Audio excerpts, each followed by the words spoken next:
while we are banging our heads against a brick wall, grinding our teeth, being frustrated that CIfA can't just answer fucking emails, um,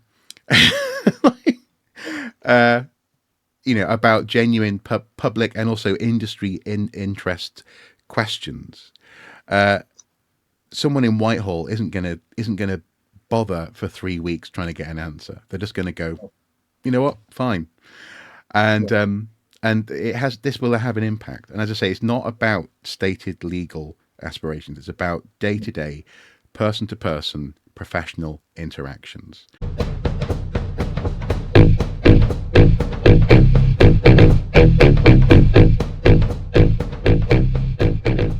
Hello and welcome back to Watching Brief for the week of the 10th of March 2025. I'm joined as ever by my co-host, Mr. Andy Brockman, who you will notice, dear viewer, has a chin and a forehead.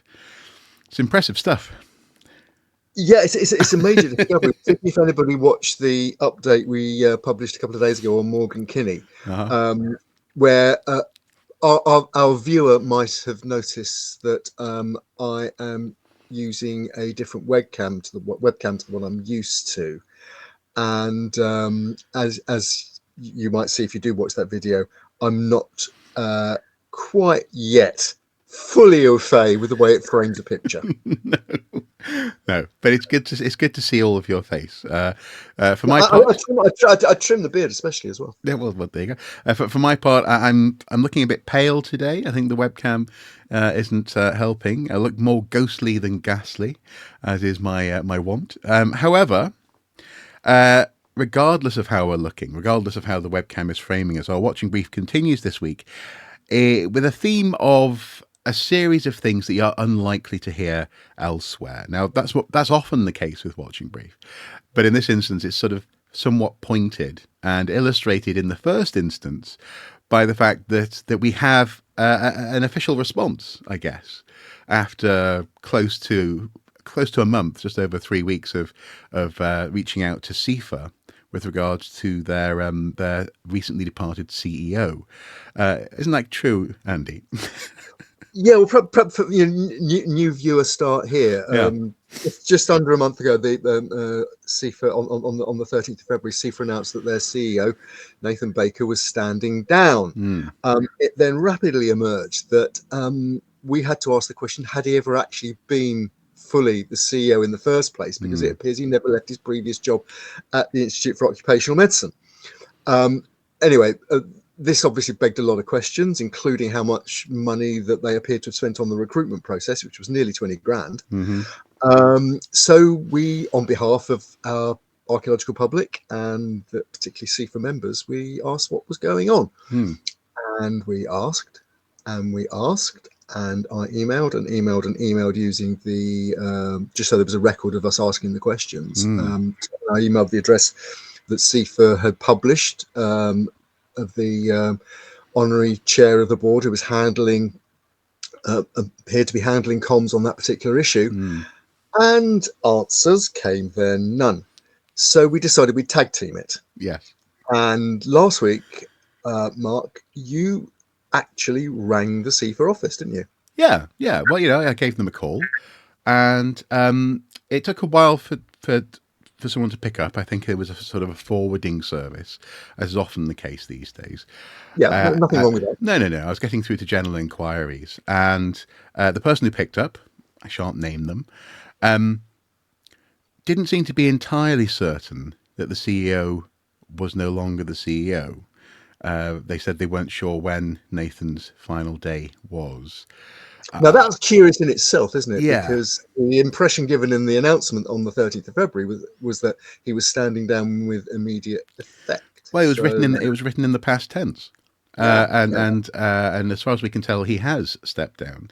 This was also, I should say, in the context that the website, which had been down for maintenance, was, and I believe still is, I haven't checked today, but it was certainly 3 weeks later still naming Nathan as the CEO, and it hadn't suggested that the new co-CEOs had been put in place yet. So I was just calling to clarify that. they weren't sure about that. They also said that they weren't sure. It was a general sort of response about the website of, oh, we're having problems. Okay, I guess. And it was suggested that I should get in touch with Penn Foreman, the honorary chair. I made it clear that we'd emailed 3 weeks ago about this, and they said, the person I was talking to said that I should try again. So I did. This time I made it clear that I'd spoken to someone in an email, and we drafted something, sent it off, and got nothing back. Nothing back at all. Which is where it still stands. Yeah. So, CIfA, please talk to us. We're quite nice, really. Yeah. We don't want to pillory people. No. For no reason, but there is an archaeological public out there, not least your members, who I think would really like to know what's going on. Do you still have a CEO or your previous CEO? Were they ever your previous CEO? And do you feel that nearly £20,000 was well spent on the recruitment process? And what lessons do we learn from that? I mean, so something that I should say here as well is that there are lots of people in previous instances where CIfA or the CBA or others have, shall we say, had a comms mishap, charitably, where people have said, oh, well, they're only a small organization. A lot of people in these organizations, they do these roles, they take on these jobs in a voluntary capacity or in a secondary capacity. They're often academics and they're doing something else at the same time. You can't expect them to be able to answer every question. Possibly. But if this happens year after year after year, and the habit appears to be not to answer questions, then you've got to wonder whether it's because people are honestly just running around like headless chickens and rushed off their feet, or whether it's because they simply do not want to answer questions. Both of those answers do not reflect well on an institute that spends, for example, close to £20,000 on recruiting their next CEO. It's one of those things where you can either be a wee little thing which is doing its best, God love them, or you can be the sort of institute that is going into the city and getting someone to consult on your recruitment of your next CEO because you have big plans. I don't think you can do both. I don't think you can honestly be both. And that's where I'm a bit frustrated. But I tend to express my frustration more than Andy does on this show anyway. But yeah, reach out to us, CIfA, or at least issue a memo to your membership. But nothing else. But so at least your members know what's going on. Yeah. And probably eventually the rest of us, because as we've said before, from the moment we started covering this story, what CIfA does, what CIfA says, the rules CIfA puts and procedures CIfA puts in place in its role as a professional, basically accrediting body. Yeah. It matters to everybody who's involved in archaeology, not just your members. So I think you maybe you owe us one. Yeah. Thanks, CIfA. So that's where we're at with that story. We did contemplate relaying the lack of response with a minute of silence, but that's probably a bit too sarcastic. Well, and also, I mean, for those people who are listening to this, maybe rather than just watching it on video, which people might always do, there is that concept in radio broadcasting, what's called dead air. Yeah. So, for example, if there's, it's often referred to by live radio presenters that if they suddenly go silent for more than 30 seconds or so, someone in the production gallery just presses the button and the emergency tape kicks in. Yeah. Basically, our emergency tape, we may have to use it one day, but our emergency tape is basically half an hour of us slagging off Graham Hancock. I believe I've heard on LBC, for example, it's 13 seconds, and then something automatically kicks in. So interesting. So anyway, so what are we going to talk about first today? Well, there's second. a whole. Yes. the real story, rather Yeah. than our attempt to get blood out of the comms stone that is CIfA. Mm-hmm. No, it's sort of connected really, because in the first couple of months of 2025, a whole series of reports have dropped, which are really quite relevant to the world of archaeology, particularly the world of professional archaeology, and they're getting next to no coverage. Now, we can debate why that is, relative to other professions, where these things are getting more coverage. Uh-huh. But basically, they are things that are really sort of germane to the profession. And so there's three in particular caught my eye. One is actually good news. It's a report on accidents in the workplace, where archaeology actually comes out relatively well relative to other professions, particularly in the construction industry. So that's something we should be patting ourselves on the back for, maybe. Mm-hmm. Mm-hmm. We'll sorry. And to be fair, archaeology, especially archaeology that's attached to commercial units, but also just more generally, I think over the past 20 years or so, has adopted very similar clothing standards and access protocols that you might see in a building site. Obviously, depending on the type of site it is, sometimes it's not quite so dangerous. But certainly, for example, if you're mattocking or something, having steel toe cap boots is a must. Simple things like that has been something which I remember when I first heard about this stuff. There were some people around me who were sort of going, "Oh, come on, I like to mattock in my flip flops, that kind of thing." But that's gone away now, and those people were sort of vestiges of a sort of a hippie-ish approach in some respects to site safety. So yeah, it's no surprise actually. In my experience, your gaffer is often on the ball. More often than not, is going to be like, have you got the right shoes? Have you got the right hat? Depending on the situation, have you got the right high vis? This kind of thing. And apart from the occasional infamous accident, like someone accidentally falling, walking from site lunch hut to maybe the loo or something and forgetting where the trench is and falling in, which is both funny but also can be dangerous. Apart from that sort of thing, it's not that common to hear of accidents these days, is it really? No, and I mean, I should add that this is. I mean, we're often sort of slightly tongue in cheek when we talk about FAME, the Federation of Archaeological Managers and Employers. But this is actually a report from FAME, and it's worth it. It's a 2025 report. It actually covers statistics for 2022, 2023. So there's always a lag on these things.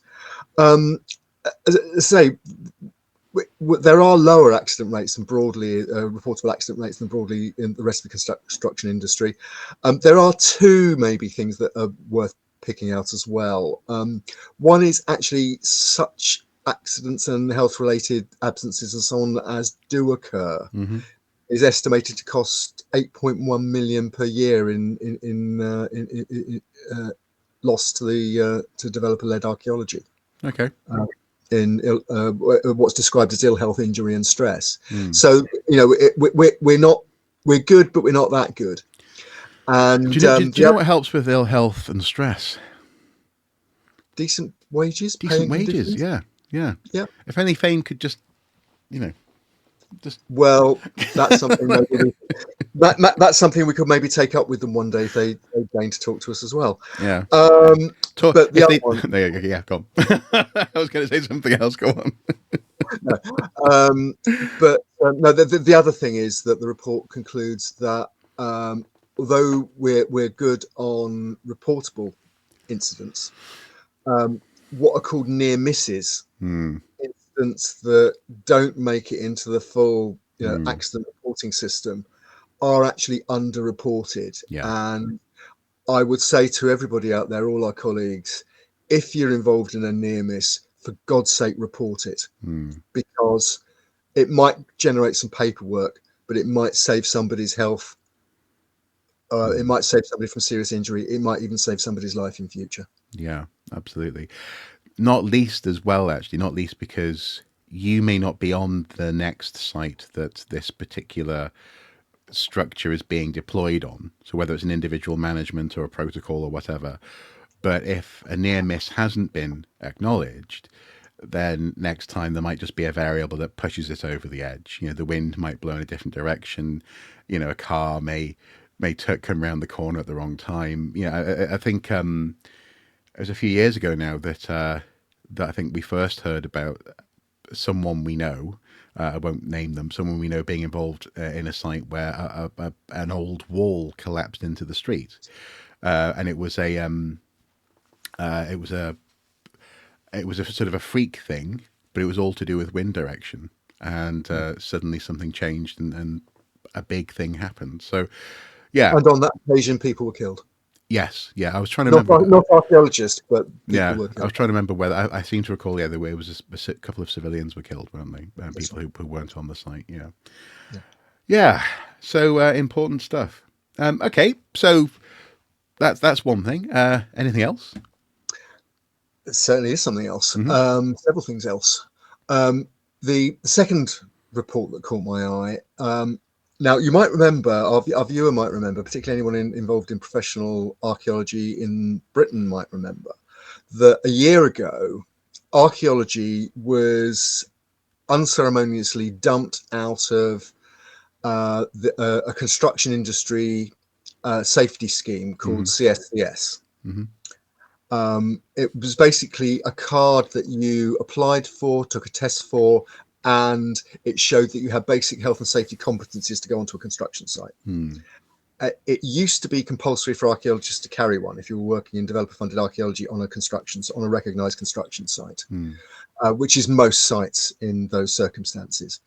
But a year ago, archaeology as a profession was taken off that scheme, and they weren't archaeological bodies like FAME and CIfA weren't even consulted on this. They were just told this was happening. Yeah. Now, again, I'm not going to make a value judgment there about what that says about what the rest of the construction industry thinks of archaeologists. That is a whole debate for a whole other day. Although to be fair, we did talk about it at the time. We did talk about it a lot of the time. I wrote about it on Pipeline and so on. So a year on, a report has come out which has been put together by the British Archaeological Jobs Resource, Badger. And it set out, it's called the CSCS Card Access Survey. And it set out to look at how this was playing out in the real world, because there were fears, for example, that some companies, maybe not all, but some companies might use the lack of a CSCS card as a way of limiting access to sites for archaeologists, or even preventing access to sites for archaeologists. Now, again, it appears to be the case that there is certain discretion available to companies as to how they actually handle this. It was said, for example, that archaeologists would get access to sites; they just get health and safety orientations, and from the the site managers and their own project managers, and everything will be dandy. Others said, well, actually, this just isn't good enough because there's no certainty anymore. Cut to the chase.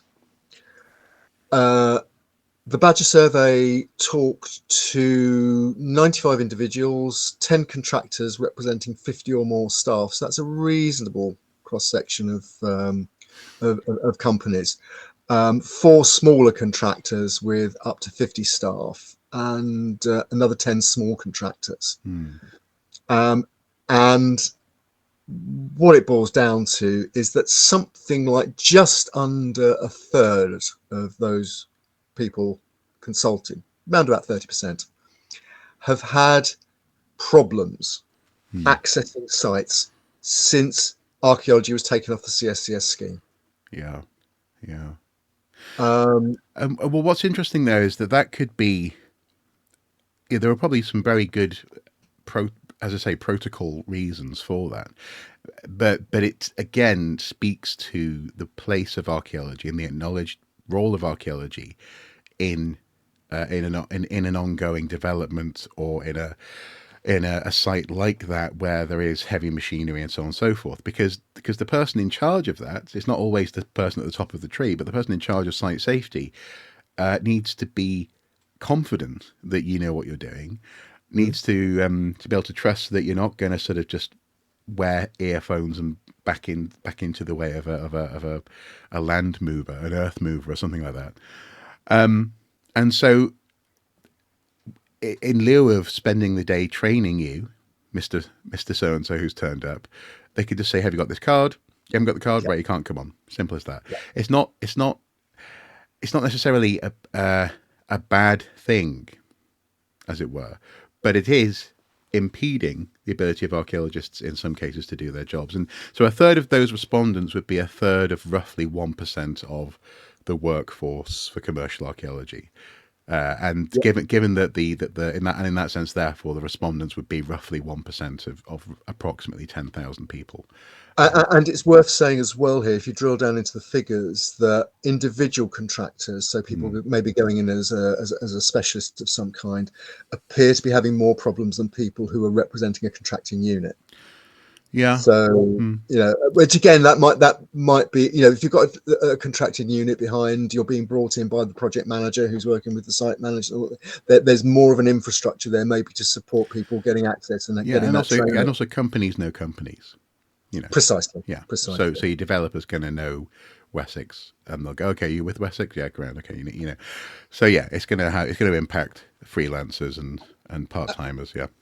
But there's another very interesting figure. If you look at the percentage of respondents with site access issues who are CIfA members, and then remember, CIfA is the professional body. It's like the Royal Institute of Chartered Surveyors or something like that. It's an accrediting body. Yeah. It was set up and has styled itself to put itself alongside these particular, these kind of professional bodies in this environment, in this professional environment in the construction industry. Percentage of respondents with site access issues who are CIfA members, 65, almost 65%, 64.52.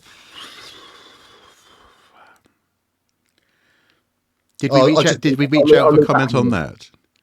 We haven't yet. I thought we just wouldn't push our luck. No. We're on a roll here. So. Yeah, indeed. While you're at it, can you not comment on this as well? Thank you. That'd be grand. Yeah. But there's another matter as well, which is that this situation may get worse before it gets better. Yeah. Because there's another interesting statistic. So, for example, at the time of publication, which is early 2025, something like 40% of archaeologists who had CSCS cards, the cards were no longer valid because they'd expired. Right. Yeah. There appears to be by 2026, by the end of 2027, something like 18%, the remaining 18% of the workforce who carry the cards, who got cards issued recently, they'll expire by 2027. Yeah. Now, the other thing the report goes into is, and this is a commentary from Badger itself, because there's a debate within the report about what to do, whether, for example, an archaeologically specific safety card partnering with the awarding body for the CSCS card would actually fit the bill better. Yeah, so it will be. But who's going to acknowledge that? Well, it would have to be negotiated, and don't forget, we're negotiating with a body that didn't think it was worth talking to archaeological organisations before they dumped archaeology out of the CSCS scheme in the first place. Yeah, and made it such that people who were getting a CSCS card by virtue of being a CIfA member could no longer had a CSCS card because of by virtue of that membership, and so we're stuck with a CIfA membership and no site access potentially. So I could say go on. Or certainly more difficult site access. Yeah. I mean, Badger says reduced ease of access. Yeah. I mean, remember, in the commentary on the report, Badger says, and remember, Badger's a pressure group. It's a self-selecting Facebook group, albeit an influential one. in archaeology. Influential And things. what Badger said, yeah, what Badger says is we will advocate with all concerned parties for immediate action to create such a card, or the confirmation that an operative health and safety test will suffice as proof of safety awareness within a construction environment. Okay. And then it says, to put things in perspective, and I'm quoting here, if the British Association of Landscape Industries with just over 900 accredited members, or the Drilling and Sawing Association with just under 100 members, can get an approved partner card with a CSCS logo, then it should be within our capabilities to do the same. We need a card for the industry. It's time to get it done. Okay. Fair enough. Now, there's some very interesting commentary as well on possible solutions. There are people expressed concern about whether or not actually archaeologists will actually get off the backside and do something. Well, whether or not they can go beyond simply having a talking shop. You're like this, and I said, and I know I sort of. Sorry, I'm in a very cynical mood today. I should say today is, as we're recording, it's Archaeosoup's 15th birthday, and I think I've just given myself some leeway to be a little bit irritated that 15 years on we still have the same problems. But so go on. What were people saying? Some of the quotes are fascinating. For example, Fame spoke CIfA are working on an alternative card, but according to health and safety executive rules, such cards are not required, brackets, or useful. But they're still working on them. Somebody else says, I think an archaeologist card run by FAME and approved by CSCS would probably be the easiest option. I like the model used in ecology where staff have to pass sector-specific courses and tests, Rollo in this case, but an archaeological specific one could be developed, as well as other tests. I'd like to see this rolled out for archaeology. There's a couple of other comments, and there's one I must just pick out. When I spotted this, I bagged it to you that I wanted to quote this line. Oh, you did, didn't you? I can't remember what it was though. It was good. Yeah, go on. Well, anyway, yep. Again, these are anonymized comments on the Badger report, and what this particular person asked was, quote, to get CIfA to actually explain what they're doing to fix this, real words rather than we're doing things but we won't tell you what. That person. Now that wasn't you or me, was it? Because we've been saying that for years. I'm not a CIfA member. I've never held a CSCS card because I've never worked in that kind of archaeology. No. So yeah, I have no skin in that game. Well, there's someone at least after our own heart there, certainly. Okay. Or as cynical. Yeah.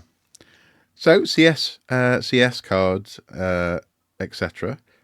Is there anything else that you wanted to bring to our viewers' attention today? A watching brief is a formal programme of observation and investigation to record and report on notable discoveries on an archaeological site. As part of our ongoing watching brief, Andy and I work hard to bring you the best, the worst, and sometimes the more quirky happenings from the world of archaeology. We aim to provide a space where voices can be heard, opinions shared, and sometimes truth spoken to power. If you believe in the work we do, please consider supporting us on Patreon for as little as $1 per month. Thank you.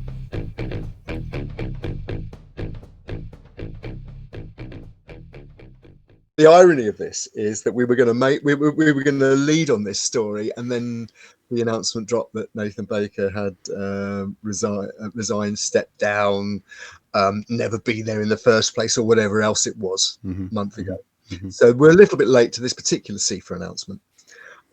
But our regular viewer might remember that, again, a year ago, just as the CSCS card issue was coming to the fore, and also just as CIfA was recruiting, or maybe not, its new CEO, CIfA got into an awful problem with its members because following I think it was the previous year, FAME stepping back from the industry body that discussed, the industry working group that discussed pay and conditions, claiming that they'd had legal advice that it would be illegal for them to take part in that kind of discussions because they could be working in an anti-competitive way, which would be illegal under competition law.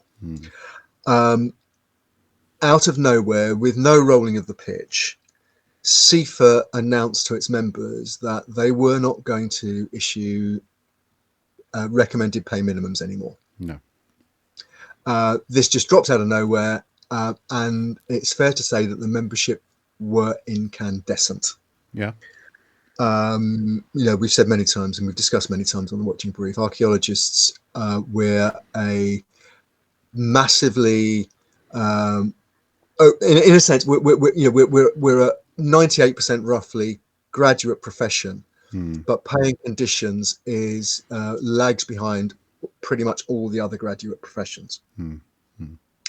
And that is seen as a major fail for the sector and a major vulnerability for the sector because of all the issues that we maybe alluded to earlier, like retention, career path, the ability to even think about getting a home and having a family. Yeah. So going out to a restaurant. Even going for a Mackie D. Yeah, I mean, good lord. Yeah. Even going for a pint of fizzy water on a Friday evening. Like, oh, la-di-da, fizzy water. Yeah. Look at you. You didn't just go for the tap. Ooh. So go on. Come on, I'm a must Londoner be payday. I'm a Londoner, for goodness sake. No, I mean, you can understand why a workforce like that, very proud of its abilities and capabilities and education, but to be almost sort of thrown aside, to have its its desires for decent paying conditions thrown aside like that, or apparently thrown aside like that, caused CIfA a real problem. It even got to the stage, though it was backtracked on relatively quickly, but there was even suggestions that there should be a vote of no confidence in the CIfA board. It's that serious. Now, very quickly thereafter, CIfA put together a plan on the back of a fag packet. CIfA put together a proposal that it would do what other professions have done, which is to not produce recommended pay minima, but to salary benchmark. So they would take roles in archaeology and compare them to broadly equivalent roles in other areas, again, broadly speaking, of the construction industry. Now, the initial report came out in the autumn, and the latest report was published in January. And it is pretty grim reading in many respects. Average salaries. So they've applied these to CIfA grades. Average salaries. A practitioner of the Chartered Institute for Archaeologists comes out at just over 24,500. Whereas the next grade up, CIfA, is 29,648, and very close. And then again, there's an issue here of differentials.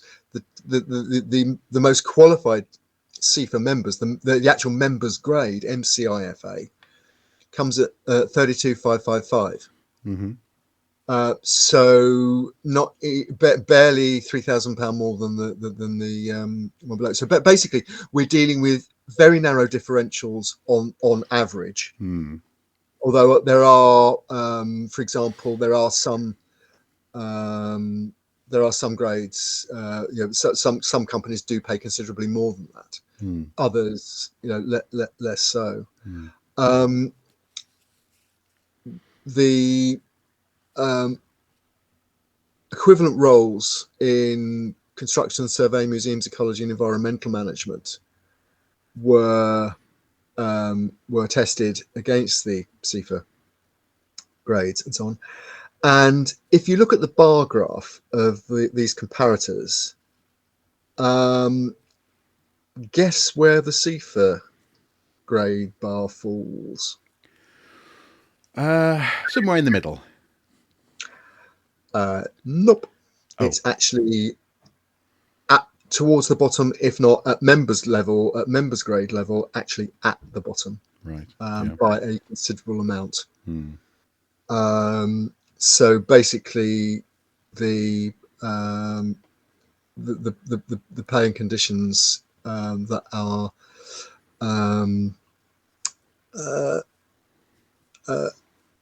that are indicated here, archaeology does not come out well. Now, what CIfA says in introducing the report on the website, they say CIfA has a vital role to play in improving and maintaining standards of archaeological work and in enhancing the status of archaeologists. We believe in inadequate pay and conditions undermines the work we do in those areas, and we are keen to ensure that the issue of pay is proactively addressed by the whole sector. What they don't say is, but not by us. Not by us, yeah. Oh. So not by the whole sector then. Not by the whole sector. Oh, that's funny. Yeah. Yeah. I mean, look. I mean, if you go to the full report, and again we'll link to it, people should read it. Hmm. And I'll quote. So there's no okay, we've had a bit of fun there, but just to quote, our new approach, that's setting the benchmarks, focuses on providing clear data to the sector on pay in archaeology, initially focusing on minimum, maximum, and average pay for a sample of advertised job roles. This aligns with methods used by other professions and gives us better tools to track trends, compare with similar fields, and highlight challenges like the cost of living crisis and no pay. And then the data will underpin CIfA's wider advocacy work on the value of archaeologists and their work in society, as well as supporting, and this is the crucial bit, sector partners in their campaigns for fair pay and recruitment, leading to a stronger and more diverse workforce. In other words, we're not going to do the campaigning. That's up to other people. All we're going to do is put this data out there. But do you know one of the defining features of archaeology before this data was put out there? We've already touched on it. It's just how poor we all are. And we don't, in that sense, no one needs the data. Okay, you could say data is useful as opposed to anecdote. Fair enough, but it's mealy mouthed. It's mealy mouthed to say, okay, so now someone over there, you lot, just if you want to see change, just change. We've got data. You just change though. It's weak. It's I think there's something I can use here to illustrate that point as well. And it's another report that dropped a couple of weeks ago, but this time from the Museums Association. So a lot of people who work in museums will have archaeological qualifications, remember, or be archaeologists, but this is about pay in museums. Now, again, pay in the museum sector has a reputation for being poor, and the report does not try to hide that. The Museums Association has actually undertaken work with the Living Wage Foundation, which promotes something called the Real Living Wage, which is £12.60 an hour outside of London, £13.85 an hour in London. Okay. I happen to the charity I'm a trustee of is a real living wage employer, and we're very proud of that. It's not brilliant, but it's better than a lot of companies do. But something like in the arts, entertainment, and recreation sector, something like 175,000 jobs, or almost 30%, are described by the Living Wage Foundation as low paid. Right now, but what the Museums Association have done is published a quote salary benchmarks 2024 update summary, and then it goes salary benchmark in pounds: assistant, officer, coordinator, supervisor, team leader, manager, head of department. So grades like maybe CIfA grades, Mm. right? Mm-hmm. And then it goes and gives recommended minimums. So, for example, for a museum technician or building manager, an assistant starts at 26.6, an officer coordinator goes to 29.6, a supervisor or team leader's on 38.285, and a manager stroke head of department should be on around 48.700. Mm. A conservator, again, lots of archaeologists Mm-hmm. become conservators. Assistant starts at 30 grand 3848, Mm-hmm. going up to a head of department at almost 60. Mm. They are actually putting real figures to those jobs. Mm. And what do you? Curators and curated collections management starts at 25,900, goes up to 57,558 for a head of department. You know, the Museums Association seems able to quote figures that people can then quote at employers. Yeah, yeah. And what's interesting there is, so I mean, previously we've acknowledged and seen that other industries, people in healthcare, people in in some cases in the arts as well, had no problem doing that. And perhaps heritage and culture was just a different story. But actually, as you say, the Museum Association here is doing that. So either the advice that CIfA is operating on, which happens to have come not long after the advice that FAME got and they started operating on, is correct, and we all need to report the Museums Association for being part of a cartel, or something else is going on, and perhaps CIfA could, if they wanted to, do this, but they don't want to. But again, one of the weird things here, going all the way back to the beginning of this episode, is the lack of clarity and communication. You know, if membership is lucky, a statement of something that's already happened will be made, and if they're really, really lucky, then a group conversation might occur on in a very structured way, which is for the most part talking about something which again has almost certainly always been previously decided. Yeah. And all of this in the context of something that that I know is going to be happening soon, and that is review of consultants for planning policy, and the government taking a long, hard look at these sorts of bodies and wondering whether or not they're worthwhile listening to. Well, perhaps we should move on to that story now, because that's the last story. So, in a sense, what we've had are the hors d'oeuvres. What we've got is the main course is the government is finally. Starmer government is finally putting flesh on the bones of its plans to change planning rules, basically. And just to be clear for people at home, this is something I touched on a few days ago. I think Andy's talked about this as well on Blue Sky. But I'm about to run an article about this on Pipeline as well. Exactly, yeah. So I'll put that link below when it's available. Yeah. I mean, basically, this week is a big week for the planning system because the Starmer government, through the Deputy Prime Minister Angela Rayner, is putting up who doubles up as the Secretary of State for the Ministry of Housing, Communities and Local Government, which is the part of government which oversees the planning system. The government is wanting to build, I think it's something like 1.5 million houses in the course of its 5-year term, because there is a housing shortage in this country. But there have been concerns for a while that the government, and Keir Starmer's done it, the Chancellor of the Exchequer Rachel Reeves has done it, but the government has been building a narrative that particularly environmental concerns in the planning system are a block on growth. They're an excuse for NIMBYs. They're a way of preventing necessary development.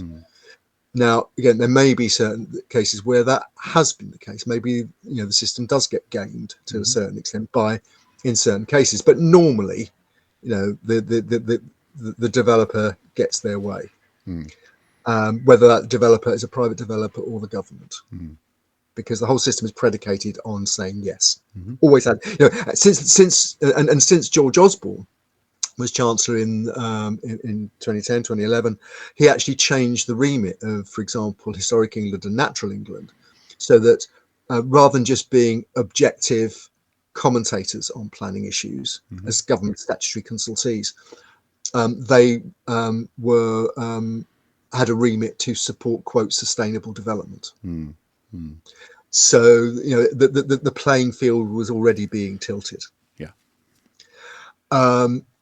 Now, what is happening now is in two parts, really. As we speak, we're waiting for the publication of the government's planning bill.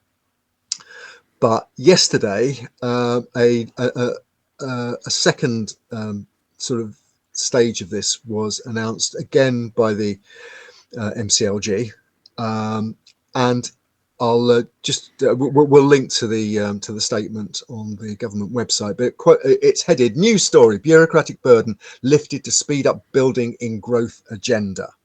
The government has confirmed further reforms to overhaul the planning system and put growth at the heart of the statutory consultee system. Now, for people who aren't aware, statutory consultees are organisations, and in Heritage it is Historic England, who's the government statutory advisor. But they are organisations that have to be approached for comment on a planning application, even if they might not have a direct involvement. So, for example, it includes organisations like Historic England, Natural England. There are various there are road organisations, there are the police, the fire service, and so on and so on. Are all statutory consultees for fire safety, community safety, and things like that. Other bodies currently include Sport England, because there's a push to develop on greenfield and including on some sport fields. That's been an issue for a while, and Sport England has an interest there. But also the Theatres Trust. Theatres and cinemas are very vulnerable to redevelopment, particularly post-COVID, and particularly ones that used to belong to local authorities in terms of theatres, where local authorities can no longer afford to keep them up, they say. And also the Gardens Trust. Now, what the government wants to do is consult on reviewing the statutory consultee system, consult on limiting the scope of statutory consultees and limiting the numbers. There's currently just over 25, I think it is. They want to remove Sport England, the Theatres Trust and the Gardens Trust. They already have. Yeah.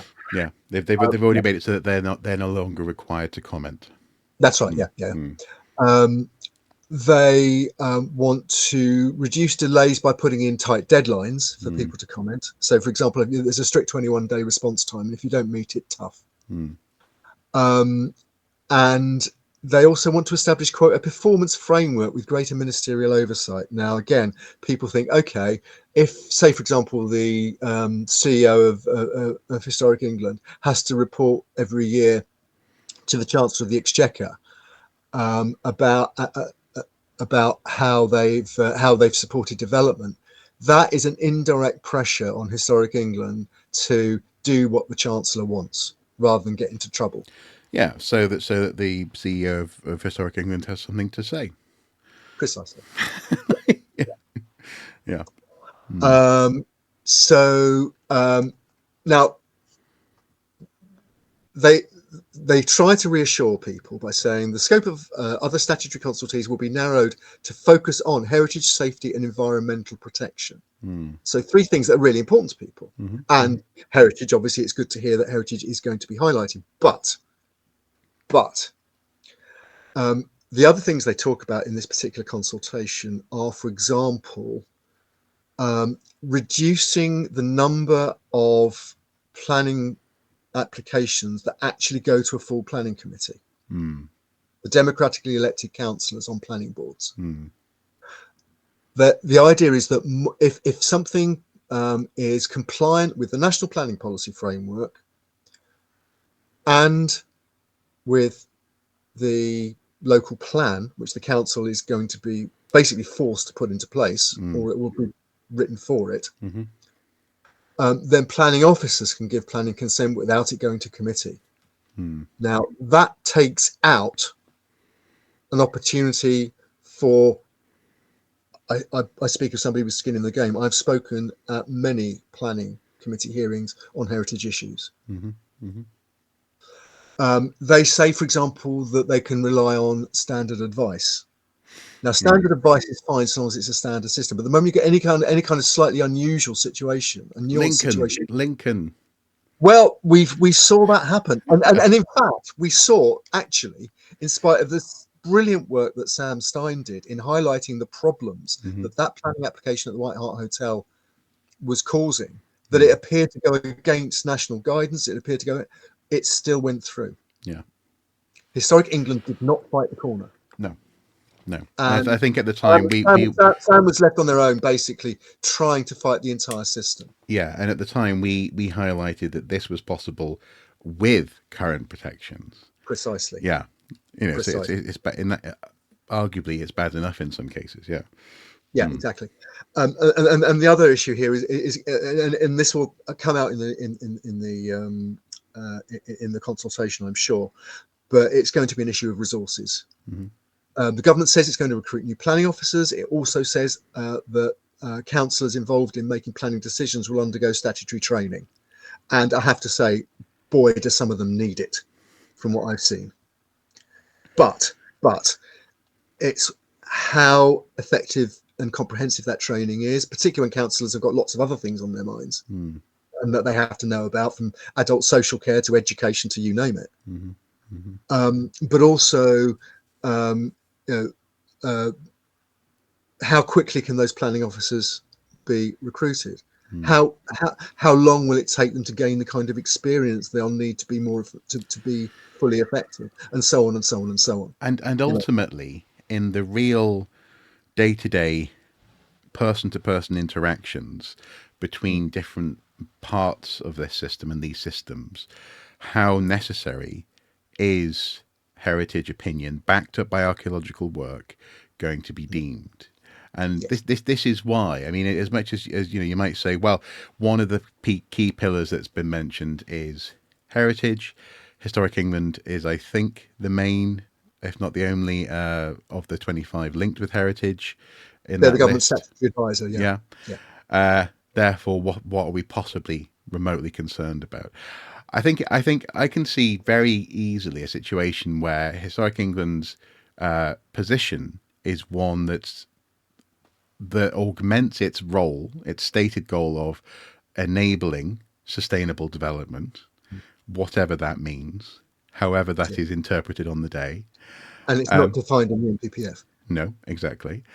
And making it so that the fewer archaeological moments of consultation, of giving evidence, of being asked to go before, for example, council committees are required, because it becomes less and less necessary in the view of individuals. And this is, as I say, I've no doubt that they're not going to get rid of Historic England's role in this. But the reality of what it means and how it plays through, and how the wheels are greased in order to meet relatively arbitrary goals for individual councils is a danger point. And this is why in my previous commentary, and again today I've hinted so far, this is why bodies like CIfA need to take being professional seriously, because actually all of these little bits of conduct act as excuses for people who are seeking to cut us out of these roles. In the Architects Journal piece that I cited, and I think you shared with me initially, there was someone who's from a pro-growth advocacy who was saying, "Oh, it's about time we got rid of some of these bodies. They're lobbying groups, which is kind of their job." But also, as well, he said, "It's ironic though that this examination of the need for consultation is being put out to consultation at all." And that is the sort of person. That's the sort of pressure. That's the sort of proactive lobbyist, actually, that we are up against is someone who's basically saying, do we even need to consult? Why can't we just do it? So we shouldn't take it for granted, no matter what the government says about the role of, was it heritage, safety, and environment. Yes. Heritage is a movable feast, and it may well be that your crooked houses of this world, the things that people know about, get attention, but the two or three other pubs that were interesting and get knocked down due to dodgy landowners, allegedly. or archaeological consultants giving a favourable, review to the committee on behalf of the person that's paying them, which is the person who wants to redevelop.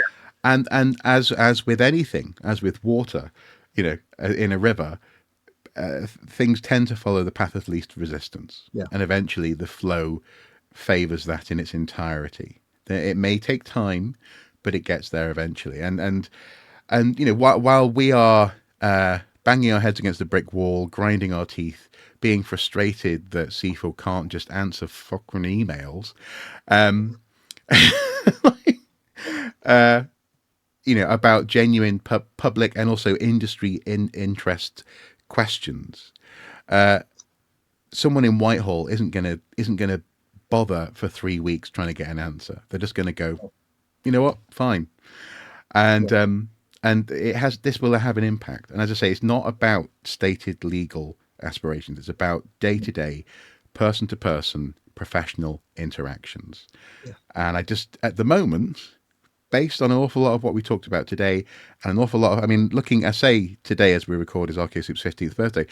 Last year on Archaeosoup's 14th birthday, I had spent 3 weeks in a very similar mental place because again, we had the situation where our sector leadership was being obtuse at the very best. And I keep on choosing very polite language to describe this stuff. But but ultimately, what is obtuse to us, what may always be seen as mysterious, the Lord works in mysterious ways to some archaeologists. CIfA has meetings in secret places, but that may be an excuse that you can just about live with within the sector. Outside the sector, it looks like an impenetrable, potentially even at times unaccountable way of managing yourself, and people can't be bothered with dealing with that, especially when they want to build buildings. Look, I think I've been thinking about this a lot in the last couple of days, actually, while in preparing this particular episode of Watching Brief, and why this might be. And it suddenly occurred to me that you've just done it. You've quoted from the Architect's Journal, and it suddenly struck me that the Architect's Journal, for example, is an independent magazine. It's not tied to the RIBA or anything like that. And it has what is the RIBA? Sorry, Royal Institute of British Architects. Okay, yeah. It's a trade magazine, but it also campaigns on stuff. For example, it was the editor of the Architect's Journal who led a brilliant campaign against Boris Johnson's egregious decision to allow the Garden Bridge to be built. Of course, never was, and cost the public purse something like over £40 million. So archaeology doesn't have that.